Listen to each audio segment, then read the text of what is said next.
Essa história aconteceu no início dos anos 2000, na casa dos meus avós em Ohio. Era início do verão, julho. Todo verão, minha irmã Emily e eu passávamos 2 semanas na antiga casa de fazenda de nossos avós, aninhada no meio da floresta.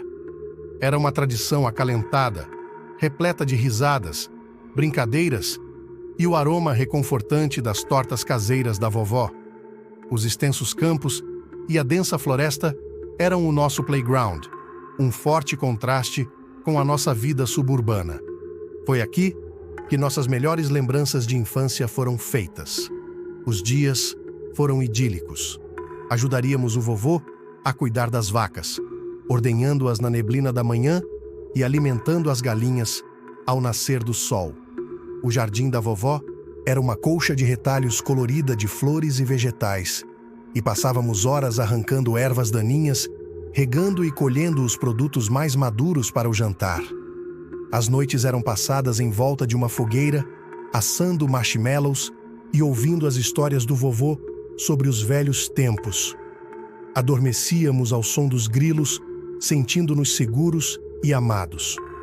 Mas à medida que envelhecíamos, esquisitices sutis começaram a surgir. A primeira vez que notamos algo estranho foi durante o verão, quando eu tinha 14 anos e Emily 10. Tudo começou com sons, um farfalhar suave do lado de fora do nosso quarto à noite. A princípio, consideramos que era o rangido de uma casa velha ou os sons naturais da floresta. Mas com o passar das noites, os ruídos tornaram-se impossíveis de ignorar. Uma noite, depois de um dia especialmente alegre, brincando de esconde-esconde na floresta, Emily e eu deitamos na cama, sussurrando sobre os sons curiosos. "Você acha que é apenas a casa se acomodando?" Emily perguntou, sua voz tremendo ligeiramente. "Não sei", respondi, tentando parecer mais corajoso do que me sentia.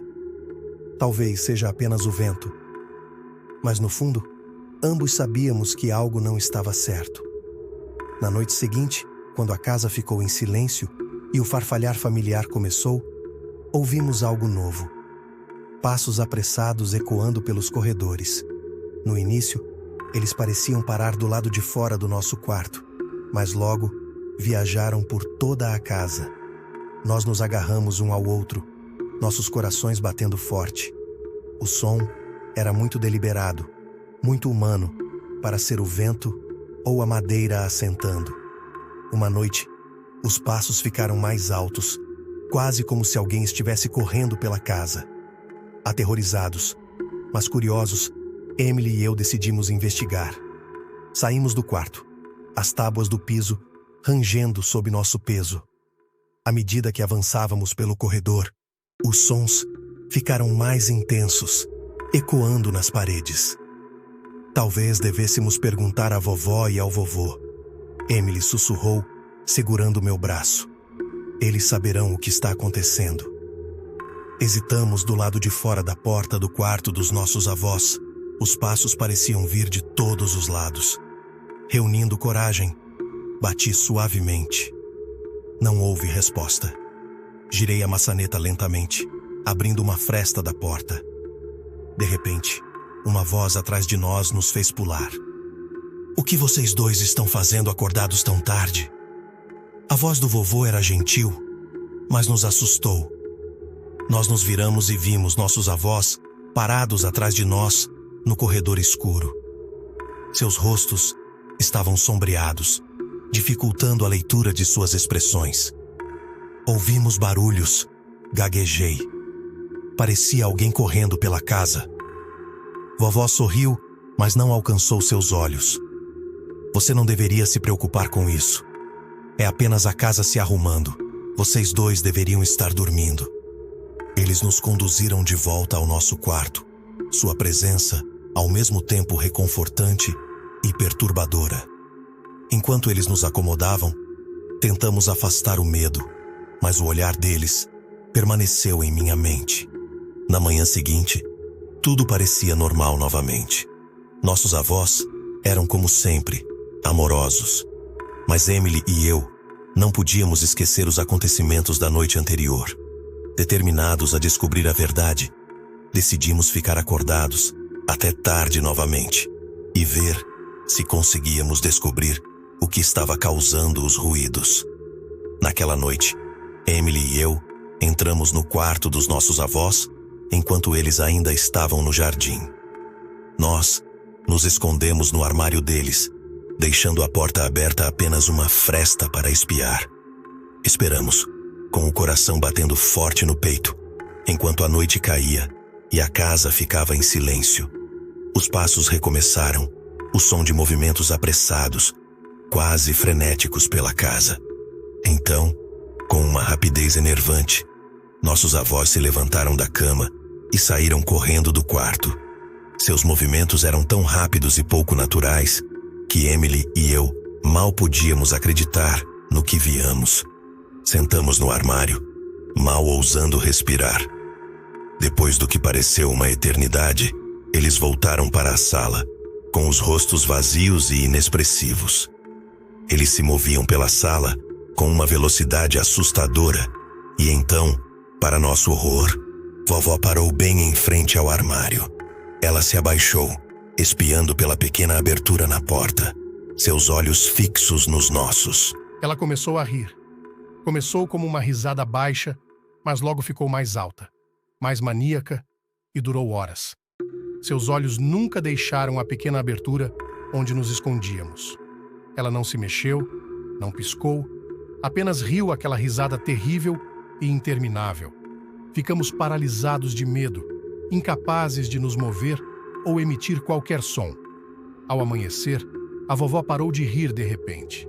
Ela se endireitou e foi até a cozinha como se nada tivesse acontecido. Poucos minutos depois, ouvimos ela nos chamando para tomar café da manhã. "Crianças, desçam! As panquecas estão prontas!" Emily e eu saímos cambaleantes do armário, com as pernas dormentes por termos ficado agachadas a noite toda. Olhamos um para o outro, o medo gravado em nossos rostos. Como ela pôde agir de forma tão normal depois do que acabamos de testemunhar?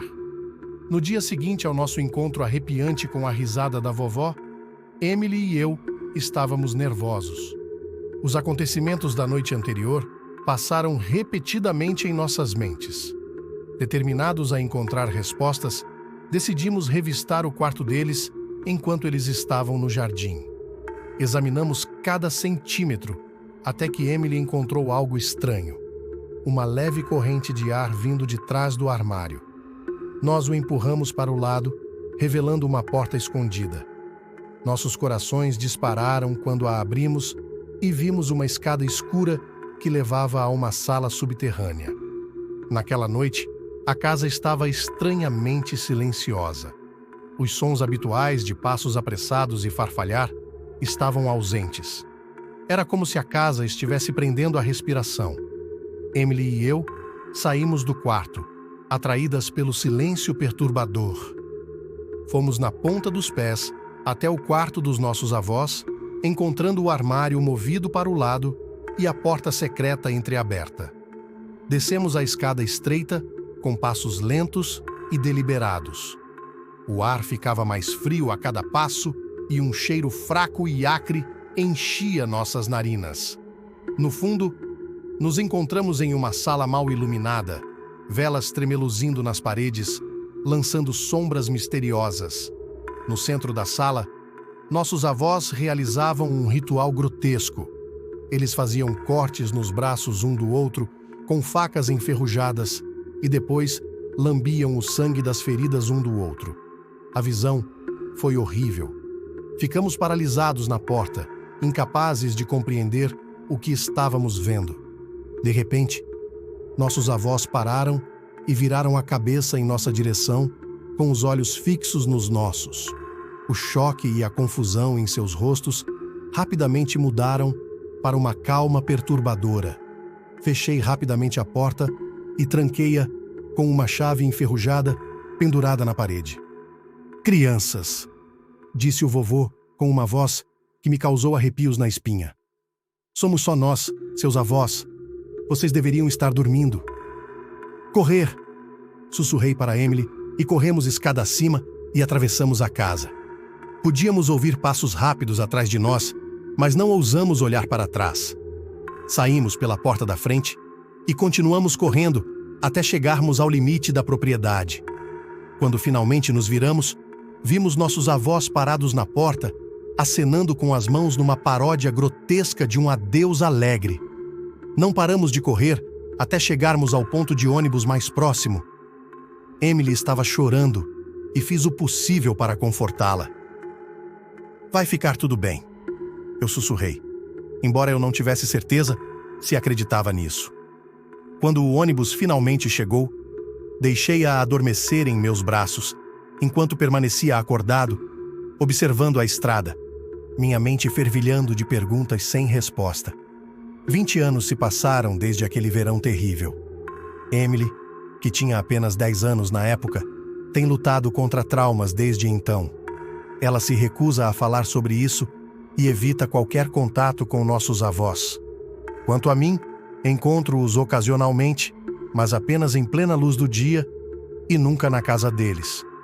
O medo e a confusão daquela noite ainda persistem e muitas vezes me pergunto que segredos obscuros nossos avós estavam escondendo.